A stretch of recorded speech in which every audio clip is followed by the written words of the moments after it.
Adelaide వేదికగా ఆశిస్తూ రెండో టెస్ట్ నేడు ప్రారంభం కానుంది. ఈ మ్యాచ్లో గెలుపు సాధించి సిరీస్పై పట్టు బిగించాలని టీమిండియా భావిస్తోంది. తొలి టెస్ట్ విజయంతో ఉరకలెత్తుతున్న రోహిత్ సేన గెలుపు వ్యూహాలు రచిస్తోంది. మరోవైపు ఈ మ్యాచ్లో సత్తా చాటి సిరీస్ సమం చేయాలని కంగారూలు ప్రయత్నిస్తున్నారు. దీంతో ఈ పింక్ బాల్ టెస్ట్ ఉత్కంఠగా సాగనుందన్న సంకేతాలున్నాయి. అడిలైడ్లో పింక్ బాల్ టెస్టులో గెలుపు ఇరు జట్లకు కీలకంగా మారింది. తొలి టెస్టు గెలిచి ఉత్సాహంగా ఉన్న టీమిండియా రెండో మ్యాచ్లోనూ గెలుపు వ్యూహాల్లో నిమగ్నమైంది. వ్యక్తిగత కారణాలతో తొలి టెస్టుకు అందుబాటులో లేని కెప్టెన్ రోహిత్ శర్మ ఈ మ్యాచ్లో జట్టుతో చేరాడు. దీంతో రోహిత్ శర్మ ఏ స్థానంలో బ్యాటింగ్ చేస్తాడన్నది ఆసక్తికరంగా మారింది.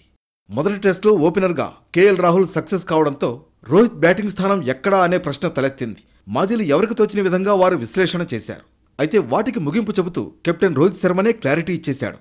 అడిలైడ్ వేదికగా జరిగే పింక్ బాల్ టెస్టులో కేఎల్ రాహుల్ ఓపెనర్గా వస్తాడని, తాను మిడిల్ ఆర్డర్లో బ్యాటింగ్కు దిగుతానన్నాడు రోహిత్. ఇది బ్యాటర్గా తనకు అంత ఈజీ కాదన్నాడు. కానీ జట్టు ప్రయోజనం దృష్ట్యా ఇదే బెస్ట్ ఆప్షన్ అన్నాడు. తొలి టెస్టులో యశస్వి కేఎల్ అద్భుతంగా ఆడారు. ఆ సమయంలో నేను చిన్నారిని చేతుల్లో ఎత్తుకుని ఉన్నా. కేఎల్ రాహుల్ బ్యాటింగ్ చూశా. అతడి ఆటను చూడటం బాగుంది. అందుకే బ్యాటింగ్ ఆర్డర్లో మార్పులు చేయాల్సిన అవసరం లేదనిపించిందన్నాడు. టీమిండియా జోరుకు బ్రేక్లు వేసేందుకు పచ్చికతో కూడిన పిచ్ను రూపొందిస్తోంది. పిచ్పై 6 మిల్లీమీటర్ల గడ్డిని ఉపయోగిస్తామని హెడ్ క్యూరేటర్ తెలిపారు. కొత్త బంతితో ఫ్లడ్ లైట్ల కింద బ్యాటింగ్ చేయడం బ్యాటర్లకు కష్టంగా మారుతుందని చెబుతున్నారు. ముఖ్యంగా రన్ మెషిన్ కోహ్లీకి పింక్ బాల్ టెస్ట్ మ్యాచ్ల్లో మంచి రికార్డుంది. ఇప్పటి వరకు భారత్ 4 పింక్ బాల్ టెస్ట్ మ్యాచ్లు ఆడగా అందులో 3 విజయం సాధించింది. 4 మ్యాచ్ల్లో కలిపి కోహ్లీ 277 పరుగులు చేశాడు.